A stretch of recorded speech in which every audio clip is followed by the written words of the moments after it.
प्रिय दर्शकों, एक बार फिर डी के मोटिवेशन यूट्यूब चैनल में आप सभी का स्वागत है। सुंदर स्त्री के बांझ रहने के पीछे पूर्व जन्म का कौन सा रहस्य छिपा होता है? ऐसे कौन से कर्म या पाप होते हैं जिनकी वजह से कलयुग में स्त्रियां संतान सुख से वंचित रह जाती हैं? आज का प्रसंग बड़ा ही ज्ञानवर्धक और बड़ा ही मोटिवेशनल है। अगर आप हमारे चैनल पर नए हैं तो चैनल को सब्सक्राइब करें, वीडियो को लाइक करें। तो चलिए शुरू करते हैं। प्रिय दर्शकों, कौन से पापों के कारण कलयुग में स्त्रियां संतान सुख से वंचित रह जाती हैं? एक छोटे से गांव में गरीब परिवार की बेटी राधिका रहती थी। उसके माता पिता साधारण किसान थे और राधिका उनकी इकलौती संतान थी। उन्होंने उसे बड़े लाड प्यार से पाला था। राधिका बेहद खूबसूरत और गुणों से भरपूर थी। उसका स्वभाव सरल और विनम्र था। वह अपने माता पिता के साथ गांव के एक छोटे से घर में संतोषपूर्ण जीवन व्यतीत कर रही थी। उस गांव पर राजा वीरभद्र का शासन था। राजा वीरभद्र अभी अविवाहित था और अक्सर अपनी प्रजा की स्थिति जानने के लिए गांवों का दौरा करता था। एक दिन जब वह राधिका के गांव के पास से गुजर रहा था, उसी समय राधिका अपने घर के पास नदी किनारे कपड़े धो रही थी। उसकी सरलता और सौंदर्य ने राजा वीरभद्र का ध्यान खींच लिया। वह तुरंत ही उसकी ओर आकर्षित हो गया। राजा ने अपने घोड़े को रोका और राधिका से बातचीत करने के लिए उसके पास गया। लेकिन जैसे ही राधिका ने राजा को देखा, वह घबराकर अपने घर की ओर भाग गई। राजा ने उसे आवाज दी, लेकिन वह बिना कुछ कहे अपने घर के अंदर चली गई। राजा की आवाज सुनकर राधिका के पिता अर्जुन बाहर आए। उन्होंने राजा को अपने दरवाजे पर खड़ा देखा और हड़बड़ा गए। उन्होंने हाथ जोड़कर कहा, महाराज, आप हमारे घर पर कैसे आए? क्या हमसे कोई गलती हुई? राजा ने मुस्कुराते हुए कहा, नहीं अर्जुन, तुम्हारी कोई चूक नहीं है, बल्कि मैं एक विशेष कार्य के लिए यहां आया हूं। अर्जुन ने कांपते हुए पूछा, क्या हुक्म है महाराज? राजा ने गंभीरता से कहा, तुम्हारी बेटी राधिका मुझे पसंद है। मैं उससे विवाह करना चाहता हूं। अर्जुन यह सुनकर हैरान रह गए। वह एक साधारण किसान थे और राजा का प्रस्ताव ठुकराना उनके लिए संभव नहीं था। उन्होंने सोचा कि उनकी बेटी अब राजमहल में रानी के रूप में सुखी जीवन जिएगी। यह सोचकर उन्होंने हामी भर दी। राजा वीरभद्र ने राधिका के विवाह के लिए भव्य तैयारियां की। पूरे राज्य में यह खबर फैल गई कि राजा ने एक साधारण किसान की बेटी से विवाह करने का निश्चय किया है। कुछ ही दिनों में विवाह संपन्न हुआ और राधिका राजमहल आ गई। शादी के बाद के शुरुआती दिन बेहद सुखद थे। राजा वीरभद्र का राधिका के प्रति व्यवहार बहुत अच्छा था। समय के साथ राधिका ने एक पुत्र को जन्म दिया। पूरे राजमहल में खुशियों का माहौल था। विवाह के 6 वर्ष बीत गए। राधिका का पुत्र अब 5 साल का हो गया था। लेकिन इस बीच राजा का मन धीरे धीरे राधिका से हटने लगा। एक दिन राजा की नजर एक अन्य महिला पर पड़ी जो राधिका से अधिक आकर्षक थी। राजा ने जल्द ही उससे विवाह कर लिया और उसे राजमहल में ले आया। नई रानी के आने के बाद राधिका का जीवन मुश्किलों से भर गया। नई रानी उसे हमेशा नीचा दिखाने का प्रयास करती थी। राजा भी राधिका से दूरी बनाने लगा और उसकी बातों को अनदेखा करने लगा। धीरे धीरे राधिका की स्थिति राजमहल में कमजोर हो गई। एक दिन नई रानी ने राजा को राधिका को महल से निकालने के लिए मना लिया। राजा ने अपने पुत्र को अपने पास रखा और राधिका को महल से बाहर कर दिया। राधिका बेबस होकर अपने पिता के घर लौट आई। राधिका ने अपने माता पिता को अपनी दुर्दशा सुनाई। उनकी बेटी की हालत देखकर वे बेहद दुखी हुए। उनकी चिंता ने उनकी सेहत पर गहरा प्रभाव डाला। कुछ समय बाद राधिका की मां का निधन हो गया। मां की मृत्यु ने अर्जुन को भी तोड़ दिया और वे भी संसार से चल बसे। राधिका अब पूरी तरह अकेली रह गई। उसे किसी सहारे की सख्त जरूरत थी, लेकिन वह अपनी पीड़ा व्यक्त करने की हिम्मत नहीं जुटा पाती थी। अकेलेपन ने उसे भीतर तक तोड़ दिया। कहते हैं, विपत्ति के समय धैर्य मनुष्य का सबसे बड़ा सहारा होता है। इसी दौरान आदित्य नामक एक ऊंटों का व्यापारी, जो पहले भी राधिका के घर आता जाता था, अब और ज्यादा वहां आने लगा। वह राधिका से हमदर्दी जताने लगा और उसका ख्याल रखने का ढोंग करने लगा। राधिका, जो पहले से ही अकेली और कमजोर थी, उसकी बातों पर भरोसा करने लगी। कुछ समय बाद आदित्य ने राधिका से विवाह का प्रस्ताव रखा। राधिका, जो किसी सहारे की तलाश में थी, ने इस प्रस्ताव को स्वीकार कर लिया। दोनों पति पत्नी की तरह साथ रहने लगे। आदित्य ऊंटों का व्यापारी था और हर साल ऊंटों के मेले में जाया करता था। एक दिन उसने राधिका से कहा, तुम हमेशा घर में रहती हो, इस बार मेरे साथ ऊंटों के मेले में चलो, वहां का मेला बहुत मनोरम होता है। राधिका ने सोचा कि बाहर जाने से मन बदल जाएगा और उसने आदित्य के साथ मेले में जाने का फैसला कर लिया। आदित्य ने राधिका को मेले में घुमाया और उसकी खुशी का दिखावा किया, लेकिन उसके मन में एक गहरी साजिश चल रही थी। उसने अपने ऊंटों के साथ साथ राधिका का भी सौदा कर दिया। राधिका को इसका बिल्कुल भी अंदाजा नहीं था। आदित्य ने राधिका को ऊंटों के पास बैठाकर कहा, मैं अभी आता हूं, और वहां से चला गया। थोड़ी देर बाद कुछ व्यापारी आए और ऊंटों के साथ साथ राधिका को भी जबरदस्ती ले जाने लगे। राधिका घबरा गई और चिल्लाई, मुझे कहां ले जा रहे हो? लेकिन व्यापारियों ने उसकी आवाज को दबाने के लिए उसे बेहोश कर दिया। जब राधिका को होश आया तो उसने खुद को एक अनजान जगह पर पाया। वह जगह एक कोठा था। वहां की मालकिन ने राधिका से कहा, अब तुम यहीं रहोगी, हमने तुम्हें खरीद लिया है। तुम्हें यहां मुजरा करना होगा और लोगों की इच्छाएं पूरी करनी होंगी। इसके बदले तुम्हें खाना, कपड़े और सिर छुपाने की जगह मिलेगी। राधिका ने गुस्से में कहा, मैं यह सब कभी नहीं करूंगी। मालकिन ने ठंडे स्वर में जवाब दिया, अगर तुमने मेरी बात नहीं मानी तो तुम्हें भूखा रखा जाएगा और मारा जाएगा। तुम्हारे पास कोई और विकल्प नहीं है। राधिका ने बहुत विरोध किया, लेकिन उसकी कोई सुनवाई नहीं हुई। धीरे धीरे अत्याचार और भूख ने उसकी हिम्मत तोड़ दी और मजबूरी में उसने अपनी इच्छा के खिलाफ कोठे पर काम करना शुरू कर दिया। राधिका की जिंदगी अब अंधकार में डूब चुकी थी। वह हर दिन अपने भीतर के दर्द को छिपाकर जीने के लिए मजबूर थी। इस बीच कोठे पर रहते हुए 13 साल बीत गए। अब उसकी उम्र करीब 40 साल हो चुकी थी। वह अभी भी सुंदर थी, लेकिन उसका चेहरा हमेशा उदासी से भरा रहता था। एक दिन 21 साल का एक राजकुमार, जिसका नाम मानसिंह था, कोठे पर आया। उसने मालकिन से कहा, मुझे यहाँ की सबसे खूबसूरत महिला से मिलवाओ। मालकिन ने कई महिलाओं में से राधिका को दिखाया। राजकुमार ने राधिका को चुना और उसके कमरे में गया। राजकुमार के साथ समय बिताने के बाद राधिका ने उससे पूछा, तुम कौन हो और कहां से आए हो? राजकुमार ने मुस्कुराते हुए कहा, मैं मानगढ़ देश का राजकुमार मानसिंह हूं। मेरे पिता यहाँ के राजा हैं। यह सुनते ही राधिका के होश उड़ गए। उसकी आंखें चौड़ी हो गईं और वह जैसे पत्थर की मूरत बन गई। राधिका ने तुरंत अपने शरीर को कपड़ों से ढक लिया। उसे एहसास हुआ कि वह राजकुमार कोई और नहीं बल्कि उसका अपना बेटा था, जिसे उसने बचपन में खो दिया था। राधिका का दिल शर्म और दुख से भर गया। उसने ईश्वर की ओर हाथ उठाकर रोते हुए कहा, हे भगवान, मुझसे ऐसा कौन सा पाप हुआ है कि आज मुझे अपने ही पुत्र से यह अपमान सहना पड़ा? क्या यह मेरे पिछले जन्म के पापों का परिणाम है? राजकुमार को राधिका के अजीब व्यवहार का कोई कारण समझ नहीं आया। उसने वहां से जाने की अनुमति मांगी।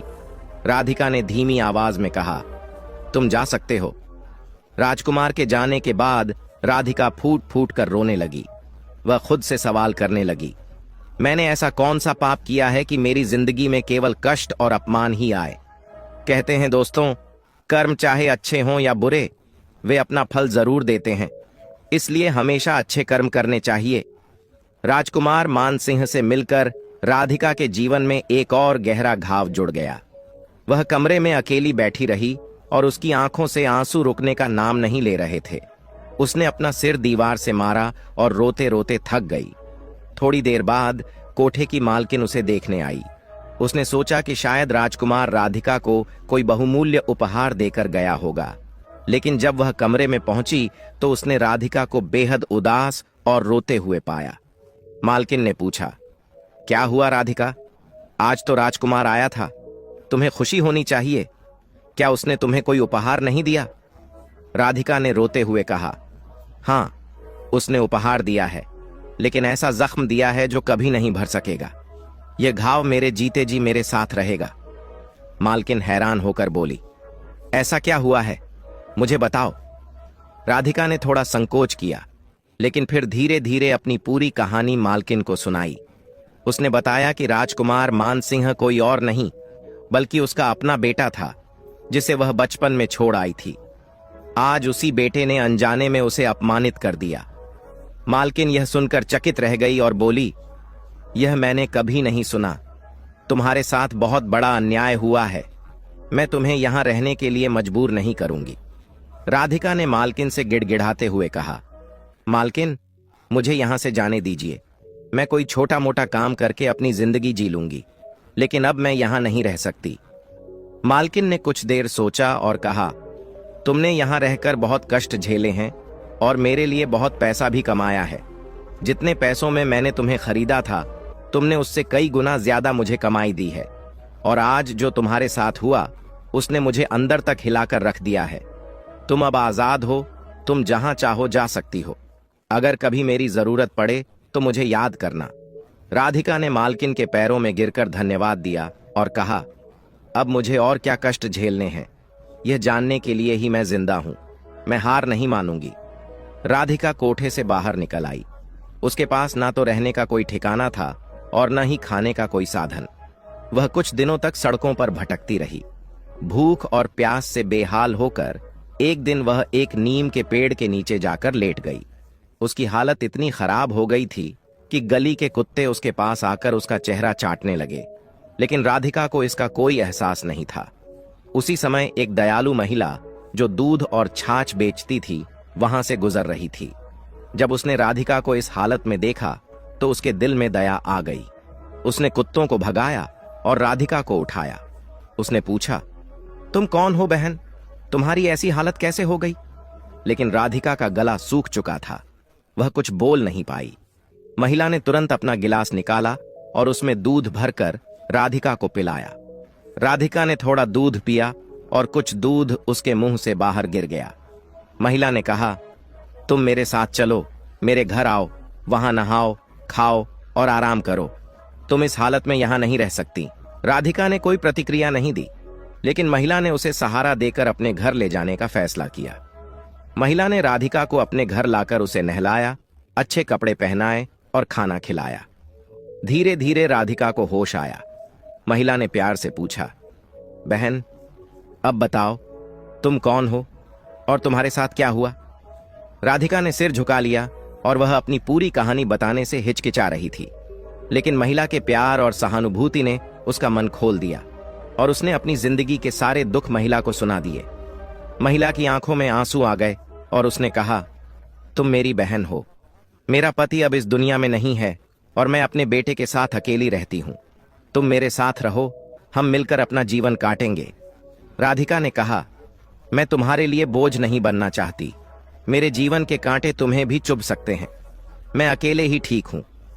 महिला ने उसके कंधे पर हाथ रखा और कहा, बहन, दुख बांटने से कम होते हैं। तुम मेरी चिंता मत करो। मेरे साथ रहोगी तो हम मिलकर सभी मुश्किलों का सामना करेंगे। राधिका ने महिला की बात मानी और उसके साथ रहने लगी। कहते हैं, संकट के समय जो आपके साथ खड़ा होता है वही सच्चा साथी होता है। महिला के आग्रह पर राधिका ने उसके साथ रहने का निर्णय लिया, लेकिन उसके दिल में यह डर था कि कहीं उसके जीवन के कांटे अब महिला के जीवन में न चुभने लगे। राधिका ने कहा, बहन, मेरा जीवन कांटों से भरा हुआ है। मैं नहीं चाहती कि मेरे कारण तुम्हें भी दुख भुगतना पड़े। मुझे अकेले रहने दो। गुजरी ने उसके कंधे पर हाथ रखा और कहा, संकट में एक दूसरे का सहारा बनना ही सबसे बड़ा धर्म है। दुख बांटने से कम होता है। अगर कोई कष्ट आएगा तो हम दोनों मिलकर उसका सामना करेंगे। गुजरी के बार बार समझाने पर राधिका उसके साथ रहने के लिए राजी हो गई। अब राधिका घर के कामों को संभालने लगी, जबकि गुजरी दूध बेचने जाती थी। चूंकि अब परिवार में एक सदस्य और जुड़ गया था, गुजरी को ज्यादा मेहनत करनी पड़ती थी। राधिका ने यह सब देखा और एक दिन गुजरी से कहा, बहन, अगर मैं भी तुम्हारे साथ दूध और छाछ बेचने जाऊं तो हमारा गुजारा बेहतर हो सकता है। गुजरी ने मना किया, तुम घर पर ही रहो, बाहर का काम मेरे लिए ठीक है। राधिका मुस्कुराते हुए बोली, हम दोनों मिलकर मेहनत करेंगे तो पैसे भी ज्यादा मिलेंगे और तुम्हारा बोझ भी कम होगा। अंततः गुजरी मान गई। अब दोनों मिलकर काम करने लगीं। सुबह बच्चे को स्कूल भेजने के बाद दोनों दूध बेचने जाती और बच्चे के लौटने तक घर का काम भी निपटा लेती। 3 महीने इसी तरह बीत गए। एक दिन गुजरी दूध बेचने जा रही थी जब अचानक रास्ते में उसका संतुलन बिगड़ गया और दूध का घड़ा गिरकर टूट गया। गुजरी जमीन पर बैठकर रोने लगी और बोली, अब क्या करूं, आज सारा दूध बर्बाद हो गया। राधिका ने उसे संभालते हुए कहा, बहन, दूध के लिए क्यों दुखी हो रही हो? मेरा पूरा जीवन तो नष्ट हो चुका है, फिर भी मैं खड़ी हूं। चलो घर चलते हैं। गुजरी ने पैर में चोट लगने की शिकायत की। राधिका ने उसे सहारा देकर घर पहुंचाया और हल्दी तेल लगाकर उसकी पट्टी की। अब दूध बेचने का सारा काम राधिका अकेले संभालने लगी, क्योंकि गुजरी की चोट ठीक नहीं हो रही थी। 10 दिन बीत गए, लेकिन जख्म बढ़ता ही गया। अब गुजरी का शरीर कमजोर होने लगा था। राधिका दिन रात उसकी सेवा करती, बच्चे का ख्याल रखती और बाहर का काम भी संभालती। धीरे धीरे 6 महीने बीत गए। एक दिन गुजरी की हालत बहुत बिगड़ गई और उसने अपनी आखिरी सांस ली। राधिका के लिए यह बहुत बड़ा झटका था। गुजरी ने उसे अपनी बहन माना था और अब वही बहन उसे छोड़कर चली गई थी। गुजरी के बेटे की देखभाल अब राधिका की जिम्मेदारी थी। बच्चा अपनी मां की मौत के बाद चिड़चिड़ा और उदास रहने लगा। वह बार बार अपनी मां के बारे में पूछता। राधिका उसे समझाती, तुम्हारी मां भगवान के पास गई हैं, वह कुछ दिनों में वापस आ जाएंगी। धीरे धीरे बच्चे ने राधिका को अपनी मां मान लिया। समय बीतता गया और बच्चा बड़ा हो गया। अब वह 18 साल का हो चुका था और काम में राधिका की मदद करने लगा। एक दिन लकड़ियां लेने के लिए राधिका और गुजरी का बेटा पास की पहाड़ी पर गए। वहां एक सूखा पेड़ था जिसकी लकड़ियां काटने के लिए राधिका उस पर चढ़ गई। लकड़ी काटते समय जिस टहनी पर वह खड़ी थी वह टूट गई। राधिका नीचे गिरते हुए पहाड़ी से लुढ़ककर घने जंगल में गिर गई। बेटा यह देखकर घबरा गया और उसने पहाड़ी के नीचे झांका, लेकिन राधिका कहीं नजर नहीं आई। डर और घबराहट में वह गांव लौट आया और सबको यह बात बताई। राधिका पहाड़ी से गिरकर दलदल में फंस गई थी। वह गर्दन तक दलदल में धंसी हुई थी। 10 दिनों तक उसने वहां संघर्ष किया। जंगली जानवर उसके पास आते, लेकिन दलदल में होने के कारण वह उससे दूर रहते। एक दिन आदिवासियों का एक झुंड वहां से गुजर रहा था। उन्होंने राधिका को दलदल में फंसा देखा और बड़ी मुश्किल से उसे बाहर निकाला। वह अब भी जीवित थी, लेकिन गंभीर रूप से घायल थी। उसके दोनों पैर टूट चुके थे। आदिवासियों ने उसे अपने कबीले में ले जाकर उसकी देखभाल शुरू की। कहते हैं, जीवन कितना भी कठिन क्यों न हो, हमें कभी हार नहीं माननी चाहिए। चाणक्य नीति कहती है, समस्याएं चाहे जितनी बड़ी हों, उनका सामना धैर्य और साहस से करना चाहिए। राधिका को आदिवासियों ने दलदल से तो बचा लिया था, लेकिन उसकी हालत गंभीर थी। उसके पैरों की हड्डियां इतनी बुरी तरह टूट चुकी थीं कि उन्हें ठीक करना संभव नहीं था। आदिवासियों ने उसका उपचार किया, लेकिन अंततः उसकी दोनों टांगें काटनी पड़ीं। राधिका ने इस बात को ईश्वर की इच्छा मानकर स्वीकार कर लिया। धीरे धीरे वह आदिवासियों की भाषा और इशारों को समझने लगी। वहां की एक बुजुर्ग महिला जो ध्यान और आध्यात्मिक विद्या में निपुण थी, राधिका का बहुत ख्याल रखती थी। राधिका को पता चला कि वह महिला एक विशेष ध्यान विधि जानती थी जिससे व्यक्ति अपने अतीत को देख और समझ सकता है। राधिका ने जिद की कि वह अपने पूर्व जन्म के बारे में जानना चाहती है। बुजुर्ग महिला ने उसे समझाया, यह ठीक नहीं होगा। अपने अतीत में झांकने से अक्सर व्यक्ति वर्तमान में भी शांति खो देता है। जो प्रकृति ने भुला दिया है उसे भूल जाना ही बेहतर होता है। लेकिन राधिका ने अपनी बात पर जोर देते हुए कहा, मैं जानना चाहती हूं कि मेरे जीवन में इतने दुख क्यों हैं? मैंने क्या ऐसा किया है जिसके कारण मुझे यह सब सहना पड़ रहा है? अगर अतीत जानने से और दुख मिलेगा तो मैं उसे भी सह लूंगी। बूढ़ी महिला ने उसे ध्यान की एक कठिन प्रक्रिया सिखाई। उसने कहा, तुम्हें हर पल को याद करते हुए अपने अतीत तक पहुंचना होगा। यह साधना 3 से 4 वर्षों तक चलेगी। राधिका ने पूरी लगन के साथ ध्यान विधि का अभ्यास शुरू किया। धीरे धीरे उसने अपने जीवन के गुजरे हुए पल याद करना शुरू किया। 3 वर्षों की साधना के बाद राधिका अपने पिछले जन्म में पहुंच गई। उसने देखा कि उसका नाम रूपा था और वह एक साधारण परिवार की सदस्य थी। उसके जीवन का सबसे बड़ा दुख यह था कि उसे संतान सुख नहीं मिला था। इस वजह से वह गहरे मानसिक अवसाद में चली गई थी। गांव के लोग उसे ताने देते थे और उसकी यह स्थिति उसे भीतर से तोड़ने लगी थी। अपनी निराशा और दुखों से बचने के लिए रूपा ने किसी साधु की सलाह पर कुछ विशेष अनुष्ठान शुरू किए। उसे विश्वास दिलाया गया कि यह अनुष्ठान उसके जीवन में खुशियां लाएंगे। उसे बताया गया कि अगर वह 21 बच्चों की बलि देगी तो उसे संतान प्राप्त हो सकती है। रूपा ने वैसा ही किया। गांव के 21 बच्चों को उसने चुराकर मार डाला। किसी तांत्रिक के झांसे में आकर वह खुद निसंतान थी। लोग उसका मुंह तक नहीं देखना चाहते थे और उसे इस बात की जलन होती थी। संतान न होने का दुख और लोगों के बर्ताव ने उसे मानसिक रूप से असंतुलित कर दिया था। उसने देखा कि जिन परिवारों की संतानों की उसने जान ली थी, उनमें से कुछ माता पिता आत्महत्या कर चुके थे अपनी संतान के दुख में। कुछ उसे हमेशा बधुआ देते रहते थे। जब वह मर गई तो उसने देखा कि उसके मरने के बाद भी कई लोग बद्दुआ दे रहे थे। उनकी बद्दुआ से उसकी आत्मा को पीड़ा हो रही थी। उसने उन सभी घरों में प्रवेश किया जहां उसने बच्चों को उठाया था। वहां उसने देखा कि कुछ घर बर्बाद हो चुके थे और कुछ अभी भी बिना संतान के थे, लेकिन वे लोग अब बुजुर्ग हो चुके थे और हमेशा उसे गालियां देते रहते थे। अब वह पहले से भी अधिक दुखी हो गई। अब उसके लिए पूर्व जन्म में वापस जाना नामुमकिन था, क्योंकि उसकी मदद उस बूढ़ी महिला आदिवासी ने की थी, लेकिन अब उसी शरीर में लौटना असंभव था। राधिका को यह एहसास हुआ कि उसका अतीत ही उसकी वर्तमान स्थिति का कारण था। उसने सोचा, अगर मैंने अपना अतीत नहीं देखा होता तो मेरा मन शायद शांत रहता। बूढ़ी महिला ने सही कहा था कि प्रकृति ने हमें भूलने की शक्ति दी है और हमें उसे अपनाना चाहिए। अब वह अपनी गलतियों का प्रायश्चित करना चाहती थी। उसी गांव में एक तांत्रिक आया था जो भटकती आत्माओं को वश में कर सकता था। उसने अपने तंत्र मंत्र के जरिए आसपास की आत्माओं को अपने नियंत्रण में लेना शुरू किया। जब तांत्रिक ने राधिका की आत्मा को महसूस किया तो उसने उसे वश में कर लिया। राधिका का आत्मा भटकता रहा। एक दिन एक तांत्रिक ने उसकी आत्मा को महसूस किया और उसे अपने नियंत्रण में लेने की कोशिश की। तांत्रिक आत्माओं का इस्तेमाल अपने स्वार्थ के लिए करता था। जब राधिका की बारी आई तो उसने तांत्रिक से रोते हुए कहा, मैंने पहले ही अपने जीवन में कई गलतियां की हैं, मुझसे अब और गलत काम मत करवाओ।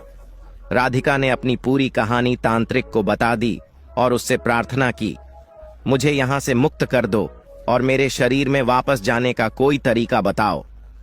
तांत्रिक ने कहा, तुम्हारा दुख देखकर मैं तुमसे और कोई काम नहीं करवाऊंगा, लेकिन मेरे पास ऐसी कोई विद्या नहीं है जिससे तुम्हें तुम्हारे शरीर में वापस भेज सकूं। यह सुनकर राधिका निराश हो गई और फिर से भटकने लगी। इसी दौरान उसी नगर में एक संत आए जो रात भर वहां रुके थे। वे उस कुम्हार के गुरु थे जो राधिका के पूर्व जन्म का पति था। कुम्हार अब 80 वर्ष का हो चुका था और अकेले रहता था। रात में संत और कुम्हार ईश्वर का गुणगान कर रहे थे। राधिका की आत्मा वहीं भटक रही थी। संत को महसूस हुआ कि वहां कोई आत्मा मौजूद है जो मोक्ष की कामना कर रही है। संत ने कुम्हार से कहा, यहां तुम्हारी पूर्व पत्नी की आत्मा भटक रही है, वह अपनी मुक्ति चाहती है। कुम्हार ने चौंकते हुए पूछा, मेरी पत्नी? वह तो वर्षों पहले गुजर गई थी, क्या इतने समय से उसकी आत्मा भटक रही है? संत ने राधिका की आत्मा को संबोधित करते हुए कहा, तुम्हें क्या चाहिए? क्यों भटक रही हो? राधिका ने अपनी सारी बातें संत को बता दी और कहा, मुझे अपने शरीर में वापस जाना है ताकि मैं अपने पापों का प्रायश्चित कर सकूं।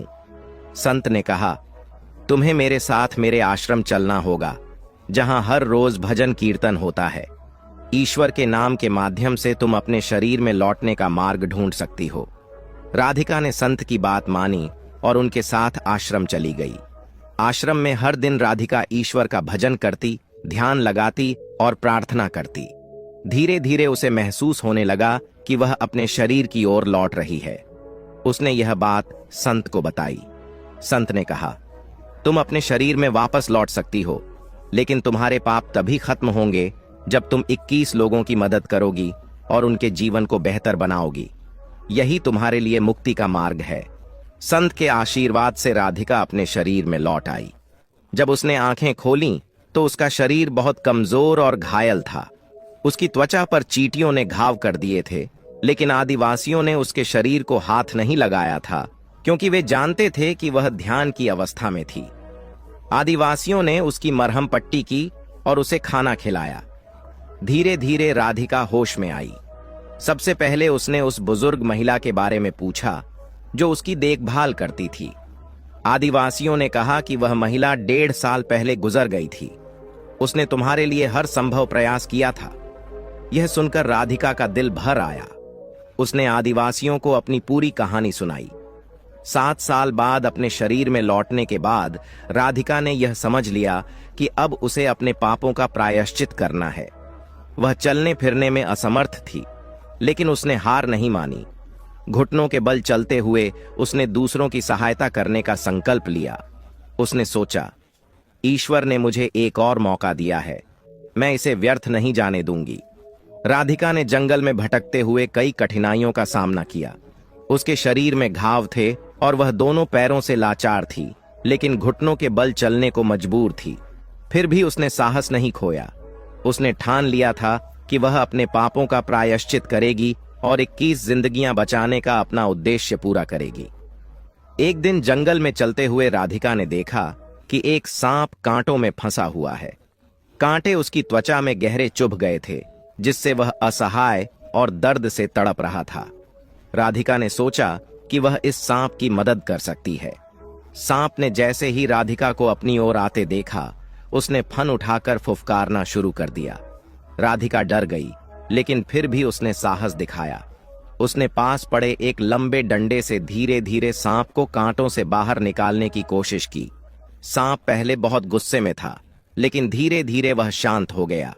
राधिका ने अपने कपड़े का एक टुकड़ा सांप पर डालकर उसके शरीर से कांटे निकाल दिए। सांप को राहत मिली और उसने राधिका को धन्यवाद देने के लिए अपनी फुफकार धीमी कर ली। राधिका को महसूस हुआ कि उसने एक जीवन बचाया है। उसने सोचा, शायद ईश्वर ने मुझे इसी उद्देश्य के लिए जीवित रखा है। कुछ दिन बाद राधिका जंगल में एक शिकारी से मिली। उसने देखा कि शिकारी अपने कंधे पर एक हिरण का बच्चा लटकाए हुए जा रहा था। यह दृश्य देखकर राधिका का दिल पसीज गया। उसने शिकारी से कहा, भाई, इस मासूम जानवर को छोड़ दो, इसे भी अपनी जिंदगी जीने का हक है। शिकारी ने कहा, मैं इसे बेचकर अपना गुजारा करता हूं, यह मेरा काम है। इसे छोड़ दूंगा तो मैं और मेरा परिवार भूखा रहेगा। राधिका ने उसे समझाने की कोशिश की, भाई, इन जीवों को मारने की बजाय तुम जंगल से लकड़ियां काटकर या फल फूल तोड़कर बेच सकते हो। यह भी एक ईमानदार काम है। जानवरों को मारना गलत है, उन्हें भी ईश्वर ने हमारे जैसा जीवन दिया है। शिकारी पर राधिका की बातों का गहरा असर हुआ।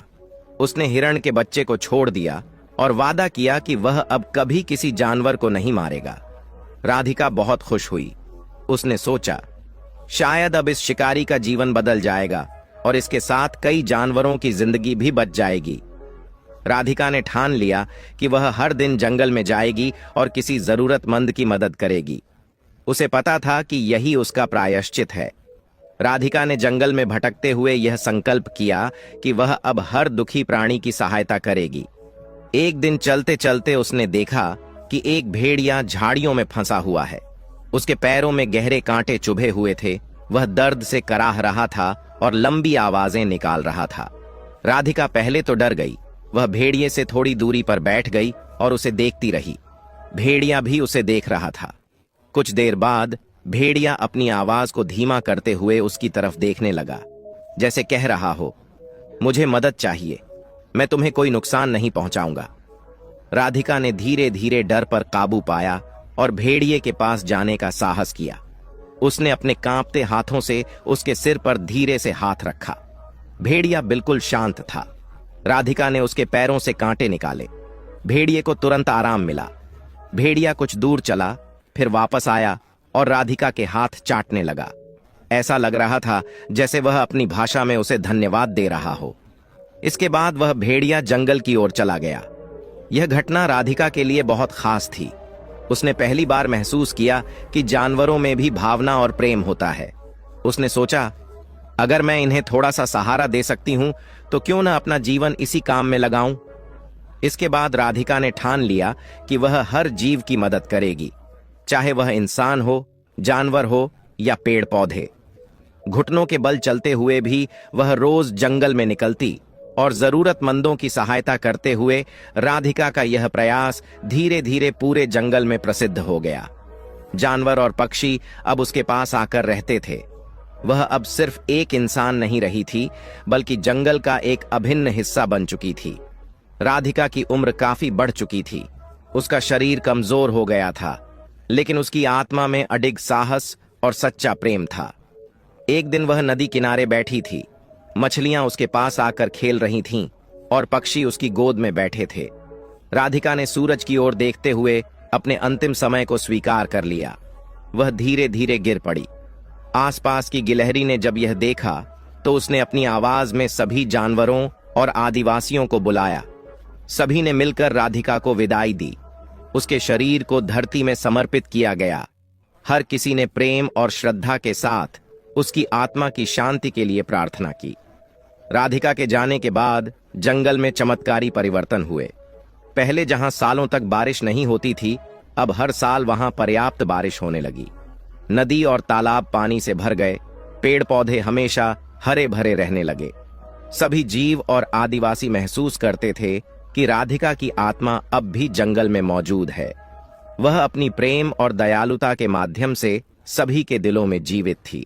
दोस्तों, अब मैं आपको बताने जा रहा हूं कि किन कारणों से कुछ स्त्रियां संतान सुख से वंचित रहती हैं। इन 3 कारणों को समझने पर आपको पता लग जाएगा कि कौन सी स्त्री संतान सुख से वंचित रहती है। पहला कारण, गलत कार्यों का प्रभाव। राधिका ने अपने पिछले जन्म में दूसरों को हानि पहुंचाने वाले कार्य किए थे। उसने निर्दोष बच्चों को परेशान किया और गलत मार्ग पर चली। गलत कर्मों का प्रभाव हमारे जीवन पर पड़ता है, चाहे वह तुरंत न दिखाई दे, लेकिन धीरे धीरे ये समस्याएं उत्पन्न कर सकते हैं। हमें अपने कर्मों को हमेशा सही और अच्छा बनाए रखना चाहिए, क्योंकि गलत कार्य जीवन में परेशानियां ला सकते हैं। दूसरा कारण, दूसरों के प्रति क्रोध और जलन। राधिका अपने पिछले जन्म में संतान की कमी के कारण दुखी थी। उसने अपनी परेशानी को संभालने के बजाय दूसरों की खुशियों से जलन और क्रोध करना शुरू कर दिया। इस नकारात्मक सोच ने उसकी स्थिति को और जटिल बना दिया। हमें ईर्ष्या और गुस्से के बजाय दूसरों की खुशियों में खुश होना और अपने मन को शांत रखना सीखना चाहिए। वही स्त्रियां जो कई पुरुषों के साथ अनुचित संबंध रखती हैं और फिर गर्भधारण करती हैं, उन संबंधों को छुपाने के लिए गर्भपात कर देती हैं, वे भी अगले जन्मों में संतान सुख से वंचित रहती हैं। जो स्त्रियां ईर्ष्या और द्वेष के कारण दूसरे के बच्चों को नुकसान पहुंचाती हैं, उन्हें भी संतान सुख नहीं मिलता। तीसरा कारण, प्रकृति के नियमों के खिलाफ जाना। राधिका ने संतान पाने के लिए ऐसे उपाय अपनाए जो प्रकृति के नियमों के विपरीत थे। उसने धैर्य और समझदारी से काम नहीं लिया, जिसके कारण उसकी स्थिति और भी कठिन हो गई। हमें हर समस्या को धैर्य और सहजता से स्वीकार करना चाहिए। गलत रास्तों को अपनाने से हमारी परेशानियां हल होने के बजाय और बढ़ सकती हैं। तो प्रिय भक्तों, इस कथा के बारे में आपके क्या विचार हैं? कृपया अपनी अनमोल राय हमें कमेंट बॉक्स में जरूर बताएं। प्रिय दर्शकों, हम आशा करते हैं आपको यह कहानी बेहद पसंद आई होगी और आप इस कहानी से बहुत ही प्रेरणा लेंगे। तो मिलते हैं आपसे अगली वीडियो में। तब तक के लिए अपना ख्याल रखिए और खुश रहिए। धन्यवाद।